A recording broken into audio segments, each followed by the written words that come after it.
Hello everyone, welcome to the lecture series of Design and Analysis of Algorithms. In today's video, we will learn about bucket sort and its analysis. So let's begin.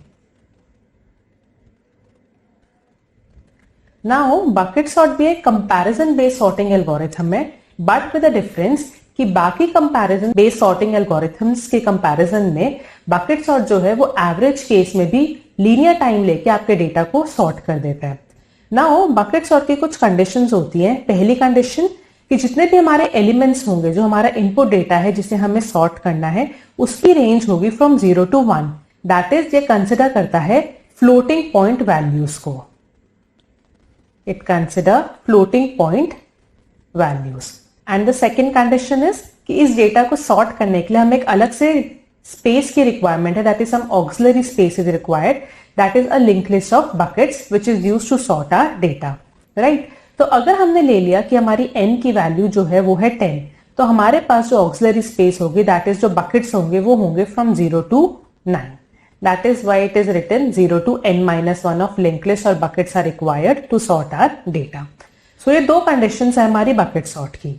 Now bucket sort जो है वो आपको best case output देता है जब हमारा जो data है जिसे हमें सॉर्ट करना है वो यूनिफॉर्मली डिस्ट्रीब्यूटेड हो in the range of 0 to 1. Now what do we mean by uniform distribution of data? So let's take an example. Now suppose हमें ये एल्गोरिथम यहाँ पे गिवन है of bucket sort and this is my input data which is to be sorted.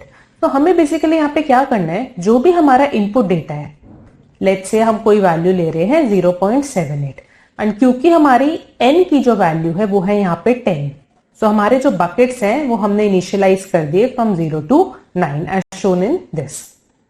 Now जो भी हमारा input data है हमें बस उसे इस n से मल्टीप्लाई कर देना है. सो ये क्या आया 7.8 और इसकी जो फ्लोर वाली वैल्यू है उस वैल्यू को लेके हमें इस डेटा को उस बकेट में जाके स्टोर कर देना है, राइट? सो अगर हम 7.8 की जो लोअर वैल्यू या फ्लोर वैल्यू लेंगे तो क्या आएगी 7. सो दैट मीन्स 0.78 आपके कौन से वाले बकेट में जाएगा, 7 वाले बकेट में. तो 0.78 आ गया यहाँ पे.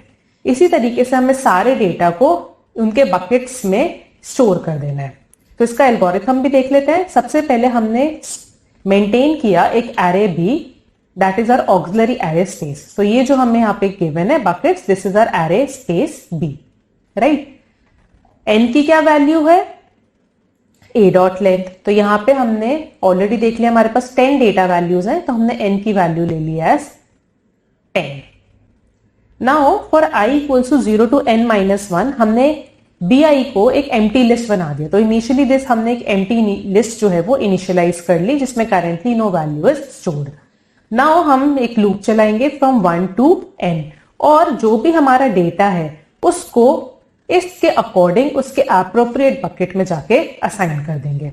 सो for i equals to 1 to n, suppose हमने i की वैल्यू ली है 1, सो दैट मीन्स इंसर्ट कर दो a ऑफ 1 को इनटू लिस्ट b जहां पे n की वैल्यू है 10 को हमने मल्टीप्लाई किया 0.78 से तो वो आया 7.8. इसकी हम फ्लोर वैल्यू लेंगे तो वो आ जाएगा 7. So that means A1 कहां पे चला जाएगा, B of 7 पे.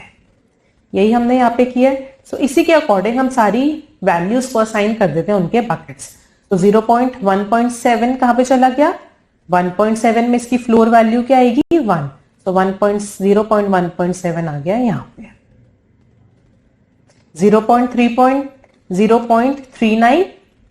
3.9 फ्लोर वैल्यू आएगी 3, तो 0.39 आ गया यहाँ पे. देन 0.26, 2.6 फ्लोर वैल्यू आई इसकी 2, तो 0.26 आ गया 2 वाले बकेट में.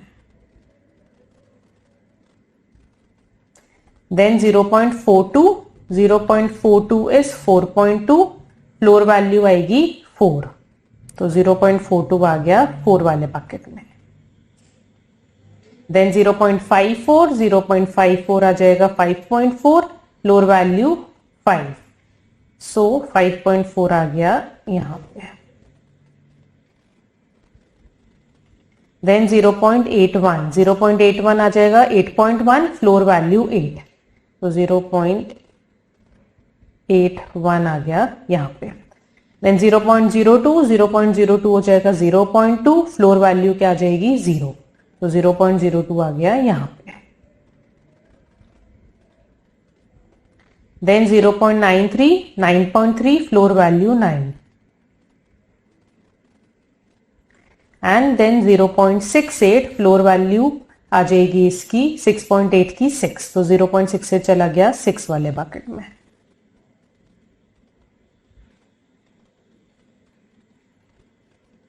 तो दिस इज हाउ जो भी हमारा डेटा है वो उनके एप्रोप्रिएट बकेट्स में जाके स्टोर हो गया। Now the next step it says is sort कर दो BI को विद द इंसर्शन सॉर्ट। तो अभी हमने यहां पे देखा कि क्योंकि ये जो हमारे जितना भी डेटा है वो यूनिफॉर्मली डिस्ट्रीब्यूटेड है, दैट मीन्स कोई भी ऐसा बकेट नहीं है जिसमें एक से ज्यादा एलिमेंट्स हो या सारे एलिमेंट्स जो है वो एक पे जाके क्लस्टर फॉर्म कर रहे हो, राइट? क्योंकि डेटा भी यूनिफॉर्मली डिस्ट्रीब्यूटेड है तो यहाँ पे इंसर्शन सॉर्ट की नीड ही नहीं है। इंसर्शन सॉर्ट की नीड हमें कब पड़ती? जब हमारे एक बकेट में एक से ज्यादा एलिमेंट्स होते हैं। लेट्स से अगर हमारा ये जो 1 बकेट है यहाँ पे 0.17 आ गया और हमारे पास कोई एक और एलिमेंट होता है लेट्स से 0.18, तो ये भी 1 वाले बकेट पे आ जाता। उस केस में हमें सॉर्टिंग की रिक्वायरमेंट होती। सो यहाँ पे no sorting is required because the data is uniformly distributed. अब हमें लास्ट स्टेप में क्या कर देना है? सिर्फ कॉनकैटिनेट कर देना अपने सारे बकेट्स को इन दी ऑर्डर। सबसे पहले B0 bucket, then B1 bucket up to Bn-1 bucket. तो जब हम इनको कॉनकैटिनेट कर देंगे तो हमें क्या मिल जाएगा? हमारा सॉर्टेड डेटा। तो ये भी देख लेते हैं।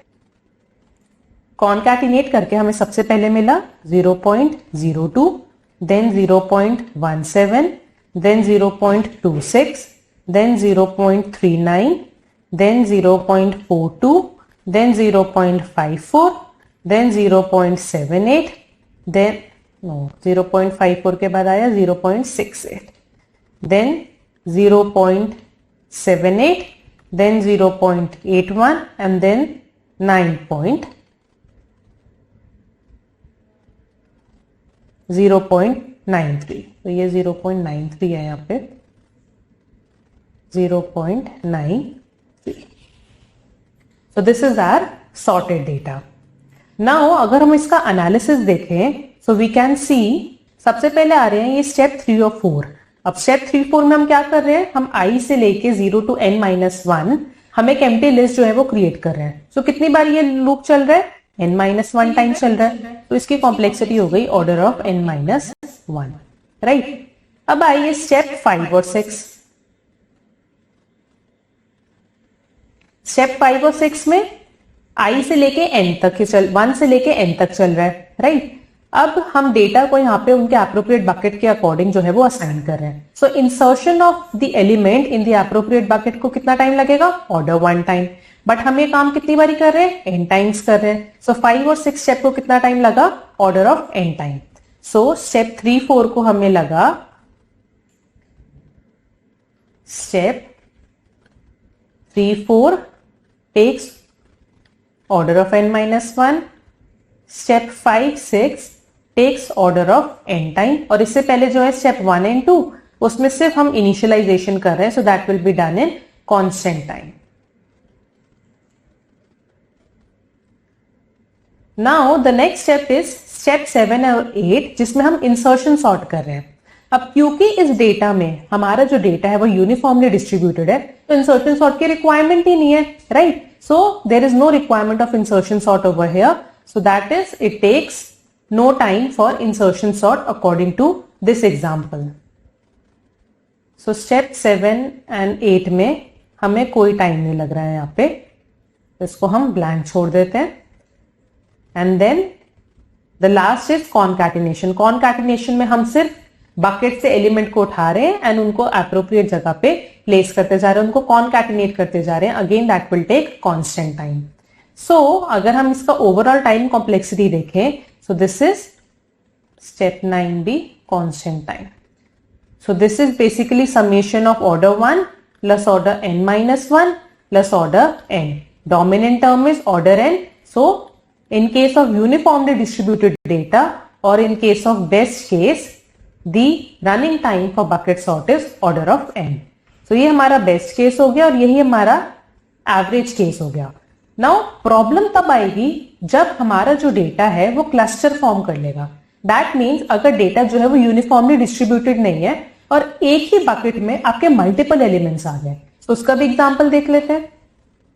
लेट्स से अगर हमारा जो डेटा है वो कुछ इस टाइप से है, सपोज 0.78, 0.77, 0.76, 0.75, 0.74, 0.73, राइट।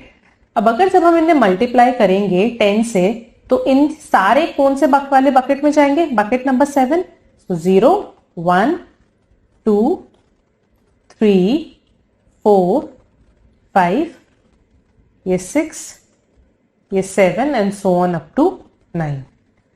सो 0.78 चला गया यहां पे, देन 0.77 भी यहां पे, देन 0.76 भी यहां पे, देन 0.75 भी यहां पे, देन 0.74 भी यहां पे एंड देन 0.73 भी यहां पे। तो यहां पे हम क्या देख रहे हैं, क्योंकि जो डेटा था उसकी जो रेंज थी वो इस तरीके से थी कि हमारा जो सारा डेटा है वो एक ही बकेट में जाके क्लस्टर हो गया।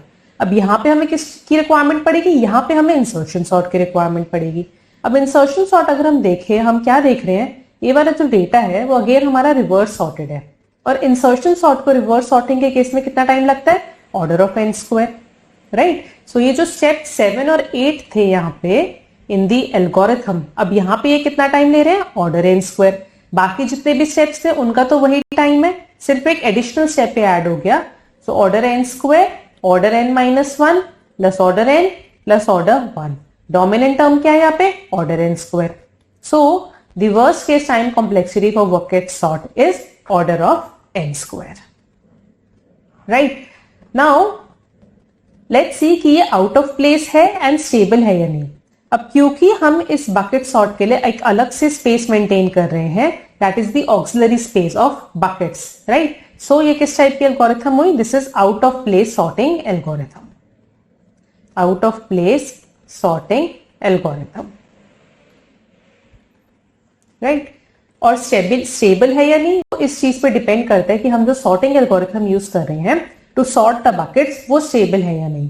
नाउ इंसर्शन सॉर्ट जो है वो एक स्टेबल सॉर्टिंग एल्गोरिथम है, तो जो बकेट सॉर्ट भी है वो किस टाइप का एल्गोरिथम हुआ? Stable sorting algorithm.